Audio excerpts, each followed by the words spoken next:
You scoundrel. Whose daughter do you think you're yelling at? Kevin's booming voice echoed across the floor. I had become the mentor for Kevin's daughter, who got into the company through connections. However, she seemed completely unmotivated and kept causing trouble despite my warnings. Her unrepentant attitude pushed me to my limit, and I ended up raising my voice at her. Seeing this, Kevin roared in fury. You made my daughter cry. You're the worst kind of scum. Someone as worthless as you doesn't belong in our company. Get out of here now. I simply replied, Understood. I'll leave, and left the company right then and there. Kevin seemed pleased, but that's to be expected. He didn't know who my father was. My name is Alex Thompson. I'm a 27-year-old man working at the general trading company Smith Trading. I've been in sales for 5 years. I enjoy interacting with people, so I chose a career in sales, and it's been a great fit for me. In my role, I meet various clients, which provides many opportunities to interact with different people, making my work enjoyable. Our company is quite sizable and is well known in the industry for its comprehensive employee benefits, making it a reputable workplace. The staff is generally good-natured, and it's rare to find anyone unpleasant. I have grown so attached to this company that I wanted to spend my entire career here. The new fiscal year had arrived, and with it, the season for new employees to join. By my 5th year in the workforce, I had gained quite a few juniors. On this day, my manager John assigned me the role of mentor to a newcomer. I'm counting on you. I believe you can do it, and I'll support you. Let's do our best, John encouraged, boosting my motivation. All right, let's give it my all, I responded. Everyone, how are you? Said Kevin Johnson, the company's executive vice president, as he appeared. Kevin, how are you? John and everyone else in the department greeted him. Then a woman appeared behind Kevin. Her eyeshadow was blue, her eyelashes were perfect, and her lips were so shiny you'd think she had just eaten fried chicken. A classic question that almost slipped out. Well, that must be lip gloss. Her nails were incredible. They were extremely flashy, so long and sparkly they could grab coins as small as a penny, adorned with pearls and such.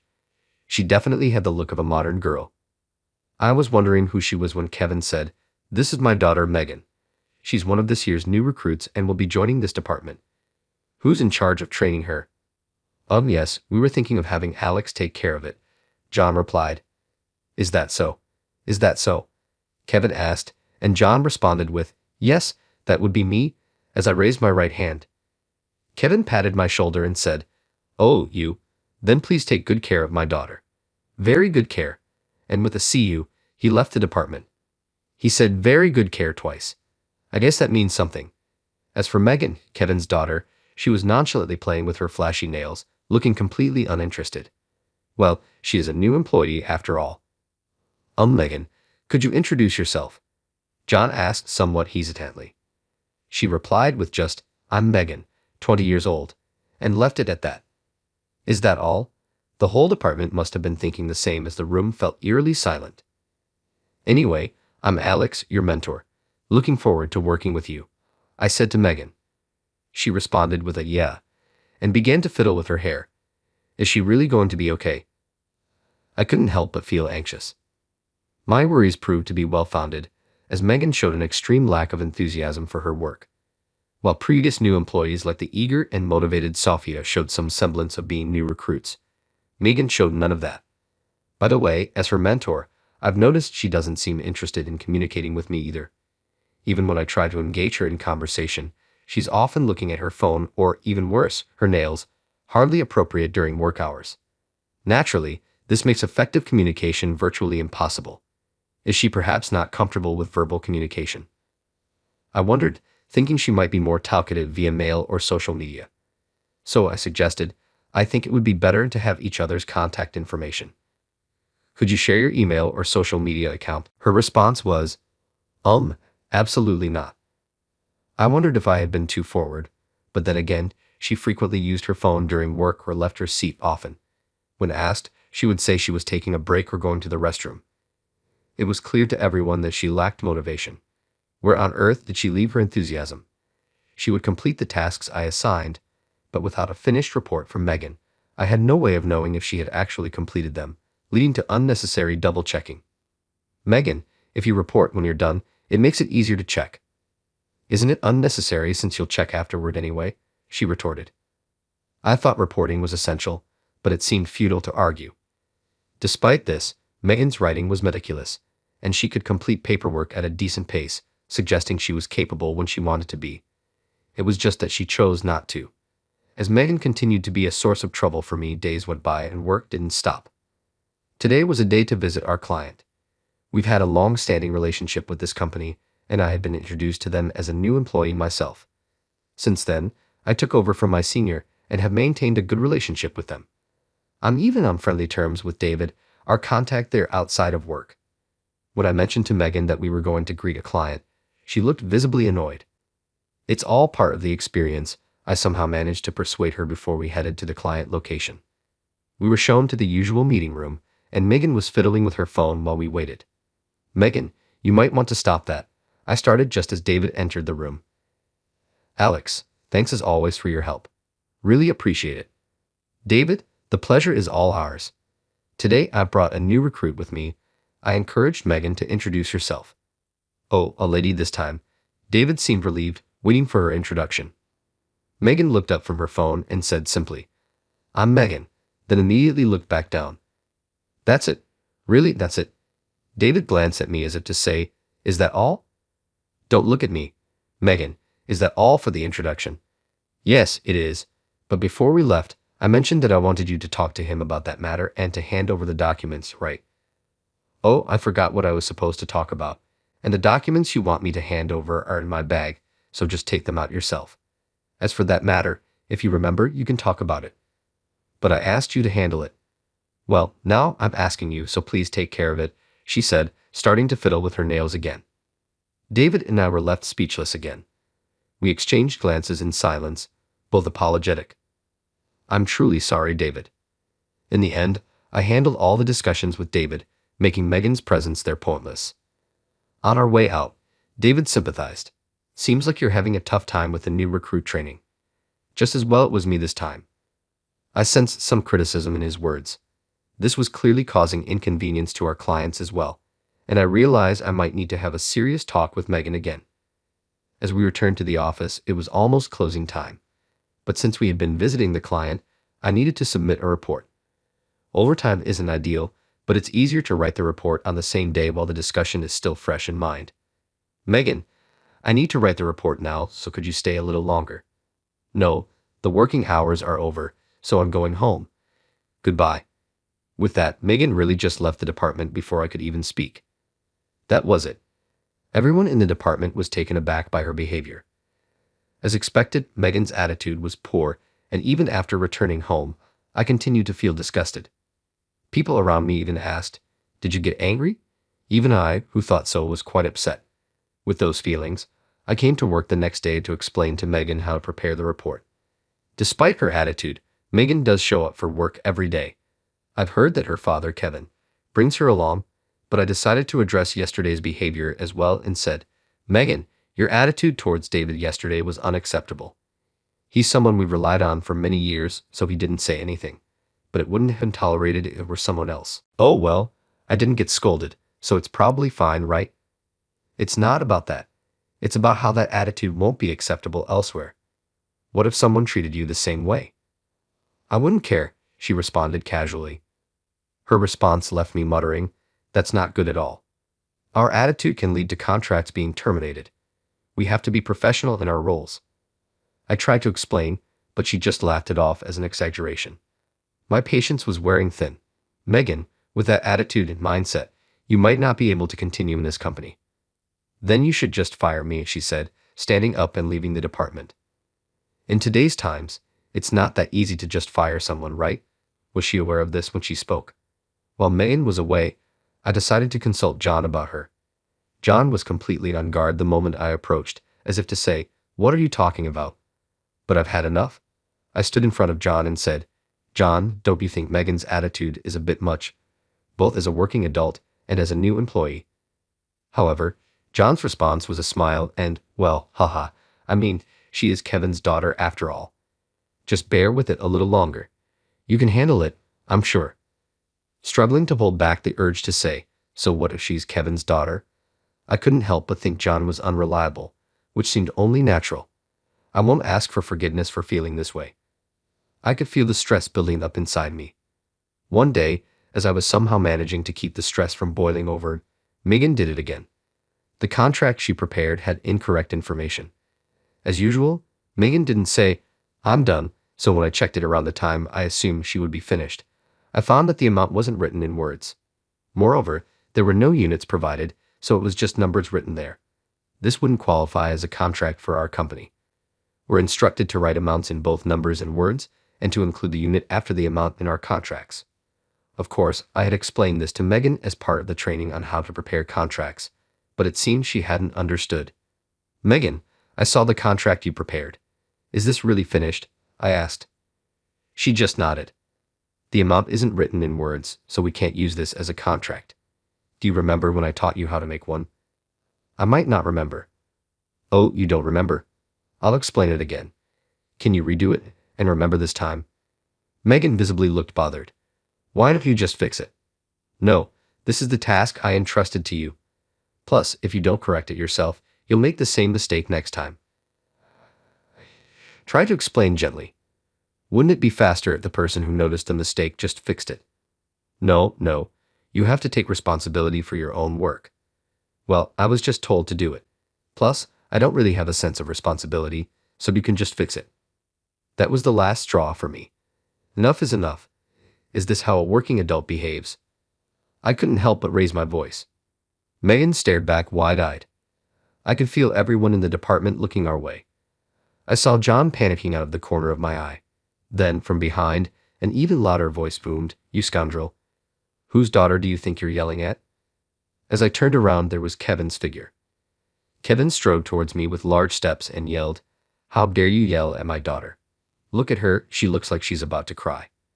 It seems that Kevin came to see how his daughter was doing at work and happened to encounter me raising my voice.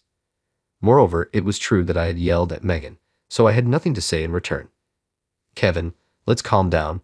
John approached Kevin and tried to soothe him with a comic-like phrase, but Kevin's anger only seemed to escalate. John, along with Seth and Andrew from nearby seats, had to restrain him as he was about to get physical. "Shut up. You made my daughter cry. You're the worst scum. Someone as clueless as you doesn't belong in our company. Get out of here right now," Kevin yelled. "Understood, I'll leave." After being told off by Kevin, I decided to do as I was told and leave. "John, please take care of the rest," I said, grabbed my backpack, and left the department. Kevin was still making a fuss, yelling, "Get your hands off me." The department was in an uproar because I was about to really leave. But at this point, I didn't care anymore. As I was leaving, I saw Megan. Instead of looking like she was about to cry, her face was pale, and our eyes met. It was the first time I had seen such an expression on her face, but I decided to ignore it and left the company. About 3 days after being told to leave by Kevin, I went to work as usual in the morning. Kevin had only told me to leave, not that I was fired. As I walked through the company's entrance hall, I unexpectedly encountered Kevin and Megan. It was our first reunion in 3 days. Oh, I accidentally made eye contact with Kevin. Noticing me, Kevin started striding towards me again. Megan was looking down behind him. Why are you here even though you were fired?" Kevin yelled at me. I replied with a smile, "Well, I wasn't officially fired. I've just been on paid leave for the past few days." "What are you talking about? It's because someone like you is in charge of training that my daughter hates her job. How dare you yell at her?" Kevin was trembling with anger, but I decided to finally say what I had been wanting to say. "Now that it's come to this, let me say that your daughter Megan has always lacked motivation and didn't try to learn her job. She never used polite language with anyone and acted as if she wanted to be fired. Maybe she wanted to quit from the beginning." "How could that be? The reason Megan is depressed and has no energy is all your fault," Kevin stammered.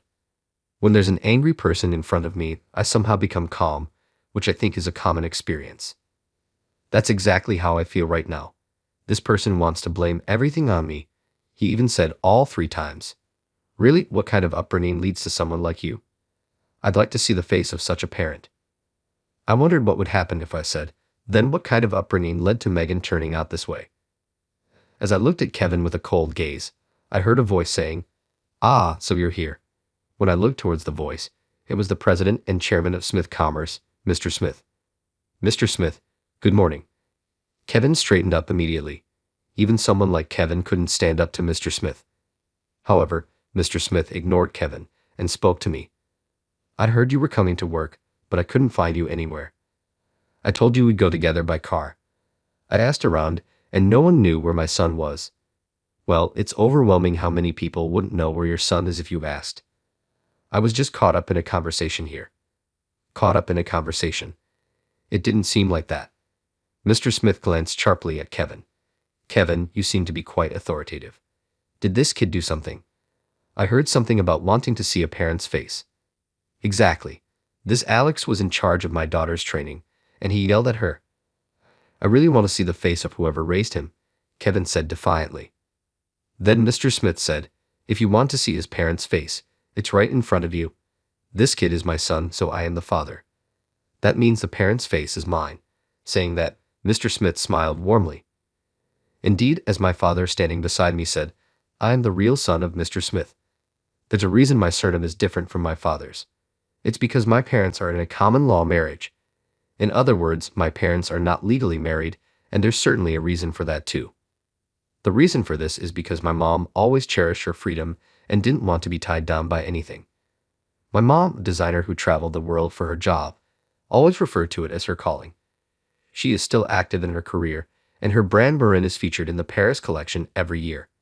Even when she met my dad and they discussed marriage, the idea of quitting her job was unthinkable for her. In fact, she almost broke up with my dad, saying, I like you, but if I become a housewife, I won't be able to work. However, not wanting to lose her, my dad proposed, let's get married without you having to quit your job. But she further troubled him by saying, then I'll become a corporate president's wife, won't I? That's too high a position, and it will interfere with my work. After many discussions, they settled on a common law marriage instead of an official one. This story was a frequent tale from my parents since I was little, and I must have heard it hundreds of times. Each time, my mom would smirk and say, dramatic, isn't it? When I was born, my mom had custody, and my dad acknowledged me as his son. Though my mom, dad, and I lived apart, I believe we still had a strong family bond. My dad took full responsibility for my financial support, including my education. It was a somewhat unique family situation, but it felt normal to me, and I was still happy with it. Growing up, I was aware that having parents who were a world-renowned designer and a company president was impressive. As a kid, I often traveled the world with my mom. Being the son of a company president, I was frequently referred to as the president's son. However, this led to people discounting my efforts, assuming my dad was pulling strings, or saying, of course, with parents like yours, you're bound to be great.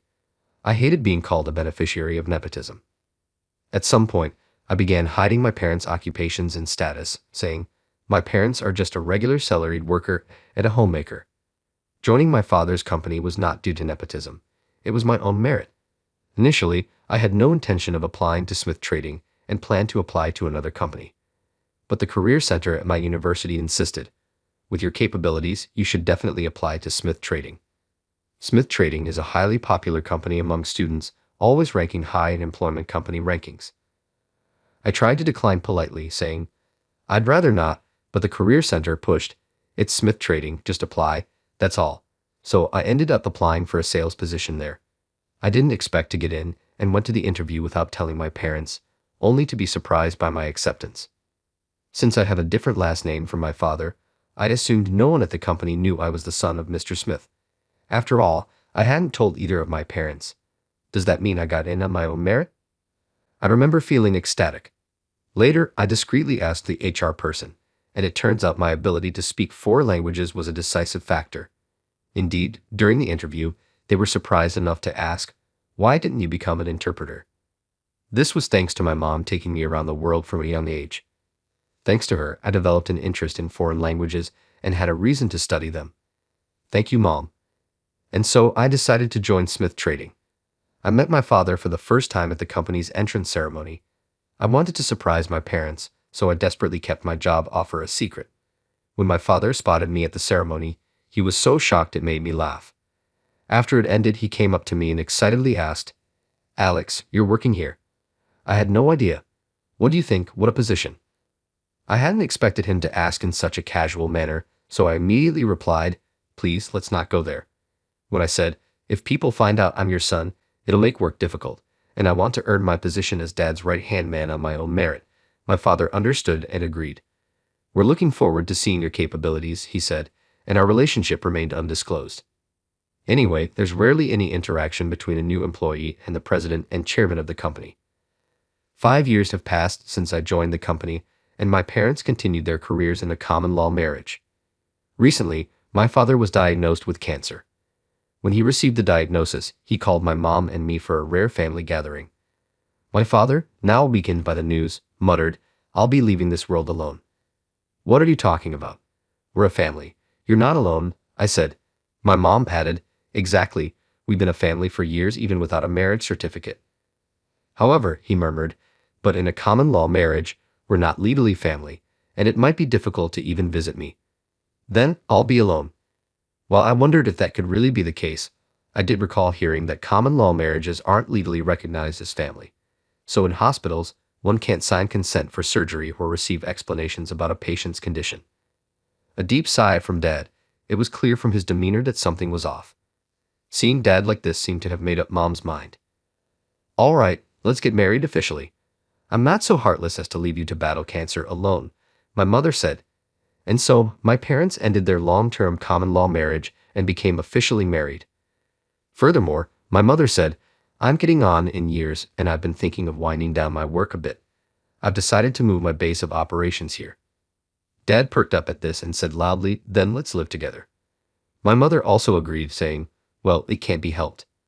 Thus, after about 30 years, my parents started living together. After that, Dad was over the moon and had been in high spirits every day. Having been living on my own since graduating from college, I decided to move in with my parents, taking this as an opportunity. I hadn't asked how long Dad had left, but I thought it would be nice if this helped him draw up a bit, and spending family time together towards the end wouldn't be too bad. While preparing to live together after getting married, we went to hear about the surgery for Dad's cancer, and there we heard something unexpected. Turns out, Dad's cancer was stage 1, early-stage gastric cancer, something that could be easily removed with endoscopic surgery. The possibility of metastasis and recurrence was extremely low, and it wasn't immediately life-threatening. He had already been informed and had given his consent for the endoscopic surgery. Hearing this, Mom was fuming, saying, that man, he tricked me.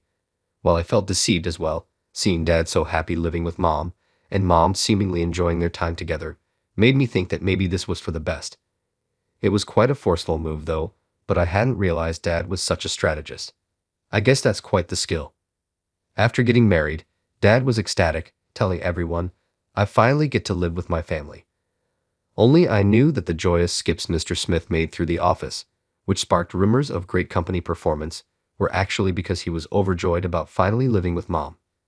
The reason I took 3 days off was to move into the new family home. I had properly taken leave after discussing it with John, then speaking to Kevin as if advising him. Dad said, I might not be one to talk, but it seems you are quite the doting parent, aren't you? I can understand valuing your own child highly, but making such a unilateral decision to fire someone is a bit much, isn't it? You shouldn't have that level of authority in personal decisions, even as a vice president. At Dad's words, Kevin was at a loss for words. Then, looking at Megan, who was standing behind Kevin with her head down, Dad said, Kevin's daughter, was it, Megan? She looked up as if startled. Do you have anything you want to say? Now's the time to speak up if you do. When spoken to so kindly, Megan seemed a bit troubled at first. But then, as if making up her mind, she lifted her face. I really wanted to be an actress. I was part of a theater troupe and was chasing that dream. But my dad didn't understand and kept saying to quit the nonsensical troupe and stop chasing silly dreams. I didn't want to give up on acting, so I kept at it. But then he started harassing the troupe. After repeatedly asking him to stop, he said, quit that ridiculous troupe and join our company, and I'll stop. So I had no choice but to quit. I joined a company, but I thought if I got fired, I could pursue acting again. So I wanted to be fired quickly. So you were intentionally underperforming, Megan said, looking uncomfortable. Kevin then yelled, are you still saying that? Stop chasing such foolish dreams. You just need to listen to what I, your parents, say. Mr. Smith calmly interjected. I understand how you feel. We're parents after all. We don't want our children to take up an unstable job like acting. And I understand why you took such drastic measures. If they don't give up, if my son said the same, I might do the same. But children aren't our possessions. I understand your concern and care, Kevin, but I think the way you're protecting her is wrong. Megan is already 20 and should take responsibility for her own life. Mr. Smith spoke firmly yet in a manner that seemed to advise Kevin. Kevin was left speechless. Finally, Mr. Smith said, Kevin and Megan, you're both on house arrest for the next 3 days. Use this time to have a proper discussion. Then he added, I've got a meeting to attend now. See you. Alex left. I was thinking I should head to my department soon, but before that, I felt I needed to say something to Megan. I understand your situation, but you realize what you did isn't acceptable as a working adult, right? If you wanted to be fired, there could have been another way. I'm sorry, she was able to apologize properly. I want you to apologize not just to me but to other colleagues, John and our clients, especially David. I'll go and apologize, Megan said earnestly. All right, please do. I had suspected that you might have been intentionally underperforming. Your paperwork was actually done quickly, and you were quick to learn other tasks. By the way, Megan, is pursuing your dream of acting something that can't be balanced with work? Huh? Megan was taken aback by my question.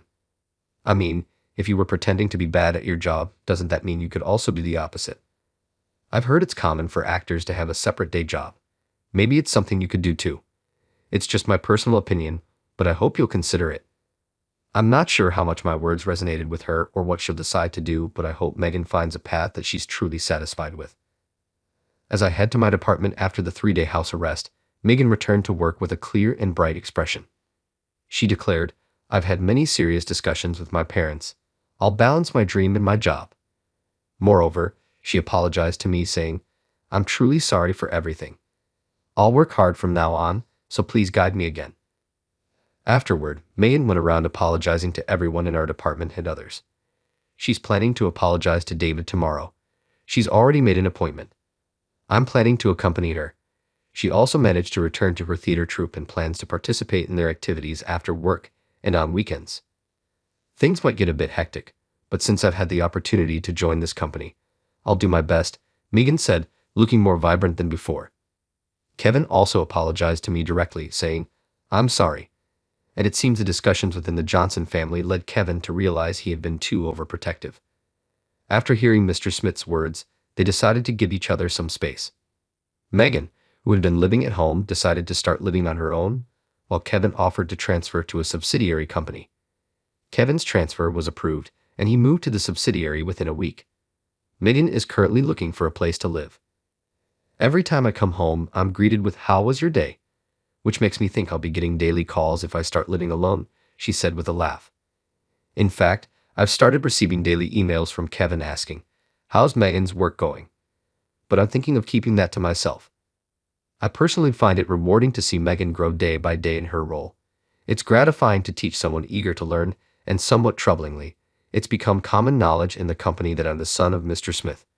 Changing my surname from Anderson to Smith might have contributed to that. The decisive factor was probably that conversation with Kevin and others in the entrance hall, which was overheard by passing employees. Knowing Mr. Smith, he's probably been saying things like, my son, you know.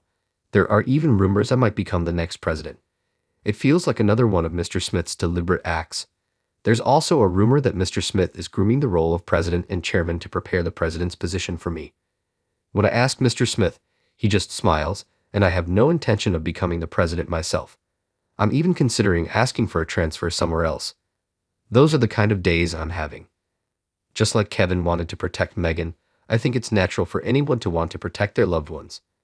But if you go about it the wrong way, not only does your intention not get conveyed, it might even lead to misunderstandings.